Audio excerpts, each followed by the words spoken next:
Programa Estação Saúde está de volta, hoje recebendo aqui no estúdio a doutora Mônica Antero, infectologista, falando um pouco dessa especialidade e principalmente do trabalho realizado no tratamento da gripe A.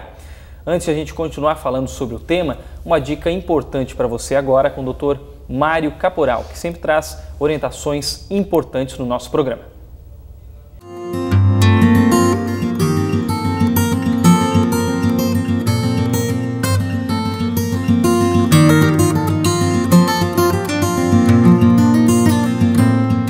Dentre outras complicações que podemos encontrar nas vias respiratórias é a pneumonia.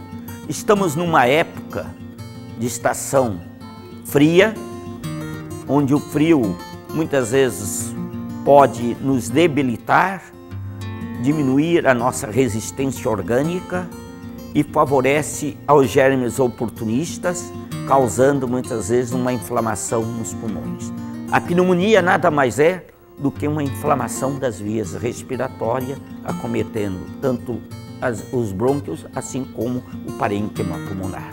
A pneumonia é uma inflamação do pulmão e que deve ser tratada com cuidado, com repouso, com alimentação adequada, com medicamento próprio, procurando o médico para instituir uma terapêutica certa. Nunca facilite com a pneumonia, porque a pneumonia se manifesta principalmente com dor no corpo, febre, falta de ar, muitas vezes com secreção, com tosse produtiva, insistente. Muitas vezes pode ser até que a tosse não seja produtiva, mas a pessoa, geralmente quem está com pneumonia, tem febre e tosse, e muitas vezes um pouco falta de ar. E a necessidade de se fazer o diagnóstico. Nisso que procure o médico, para que o médico faça uma avaliação do seu pulmão através de um estudo radiológico e institua a terapêutica adequada, tanto através do medicamento como através de uma alimentação adequada e do repouso. Muito bem, você acompanhou aí uma dica importante de saúde. Claro, falar em saúde é falar da Ecoclínica.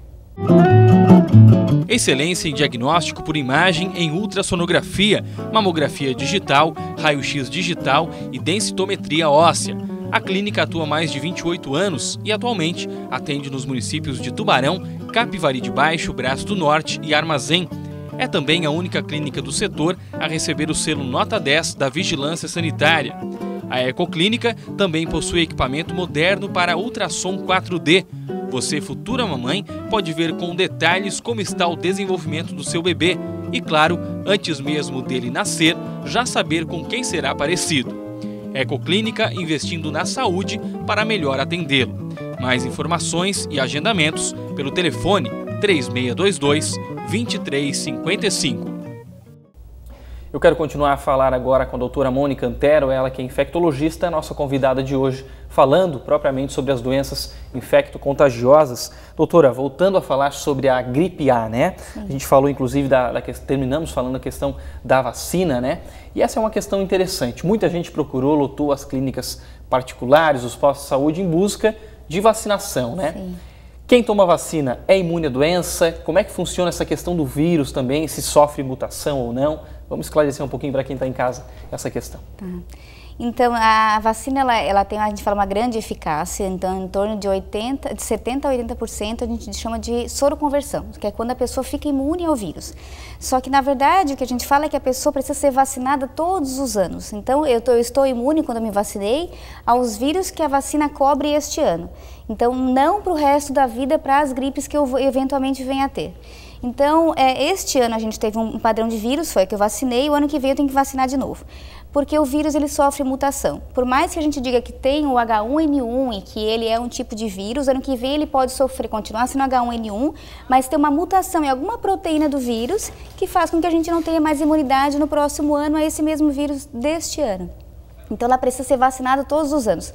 A vacina, para que ela tenha eficácia e garanta uma imunidade nos períodos de junho, julho e agosto, que são os principais, ela precisa ser realizada no final de maio, comecinho de junho. Então houve uma grande correria esse ano por causa da vacina. Tem gente que está vacinando agora ainda, que no final, a gente já fala já no final do período já da gripe, porque a gripe é mais comum no inverno. Então, para que ela tenha uma imunidade, a gente fala que pelo menos 2 semanas de fez a vacina e que adquira a imunidade. Então, as pessoas que fizeram agora, no final, não teriam uma grande eficácia em relação à vacina, a não ser que ela pegasse o vírus agora, o que já é mais difícil, porque a gente já está no período mais quente. Então, o inverno, que é mais junho, julho e agosto, que é onde a vacina tem o papel fundamental dela. E ela tem uma grande eficácia. Então, assim, não adianta a gente fazer esse ano e não fazer ano que vem, precisa ser repetida anualmente. Geralmente ela funciona assim, o Ministério da Saúde, ou não só o Ministério da Saúde, na verdade os órgãos competentes, eles pegam, por exemplo, os vírus que aconteceram esse ano e fazem uma vacina para o ano que vem. Então, com os principais vírus que tiveram circulantes na população. E todo ano esses vírus podem mudar. Então, por isso que todo ano é feita a vacina e uma vacina às vezes é diferente da outra. Às vezes não chega a mudar de um ano para o outro, mas pode mudar, né, as vacinas de um ano para o outro. Então, por isso que precisa ser vacinado todos os anos. Mas ela garante uma imunidade, se eu fiz esse ano, contra os vírus que, se eu eventualmente pegar os vírus que continham na vacina, que são os mais comuns. Existe um grupo de risco, né? Gestantes, idosos, enfim. Sim. Mas se viu que muita gente morreu, doutora, fora desse grupo. Sim. Por que disso? Como é que tu avalias isso? Então, o que se fala que se foi diferente das outras influenzas normais é que esse tipo de vírus ele tem uma capacidade de mortalidade, morbidade maiores do que o outro vírus. E o que aconteceu foi que o que alguns estudiosos falam, alguns estudos, que a gente não tinha uma imunidade a esses vírus. Então, por isso que essa gripe, foi pior no 2009 ou esse ano mesmo, por causa da pandemia. Porque a gente não tinha uma imunidade e o que se comportou de maneira diferente foi porque metade dos pacientes que morreram, mesmo em 2009, foram de pacientes jovens e que não tinham nenhum fator de risco para isso. Então, digamos que essa influenza se comportou de maneira diferente ao dos outros anos, aos dos outros padrões. E isso chamou a atenção, por isso que houve essa grande alarde da doença, né? E a preocupação com a doença por ela ter um comportamento diferente dos anos anteriores. Vou entrar numa questão que de repente é até polêmica, doutora, a gente até conversou no intervalo, que é a questão da pesquisa do Ministério da Saúde, que apontou que as mortes foram causadas pelo atraso na aplicação dos considerados antivirais, né? Como é que tu avalia essa questão também? Então, o medicamento, o Tamiflu, que é o oseltamivir, que é um medicamento que ele não dá para comprar na farmácia, e sim que o Ministério da Saúde fornece, ele é um medicamento que tem grande eficácia. Mas desde que sejam iniciados, preferencialmente nas primeiras 48 horas iniciais do diagnóstico, né? Então, o que geralmente não é o caso, não aconteceu em alguns casos. Então, a gente sabe que alguns pacientes vão evoluir bem, outros pacientes não vão evoluir bem, mas aqueles que, digamos, que não evoluíram bem, precisariam ter sido tratados nas primeiras 48 horas. Mas como é uma medicação que a gente não tem amplamente distribuída, a gente seleciona muito quais pacientes irão necessitar do tratamento. De acordo com os sintomas. De acordo com os sintomas, com o grupo de fator de risco. Quem tem fator de risco, a gente oferece a medicação. Então, como digamos que não foi de acesso a todas as pessoas, isso na verdade prejudica no sentido de quem não tinha fator de risco e não tomou a medicação nas primeiras 48 horas iniciais.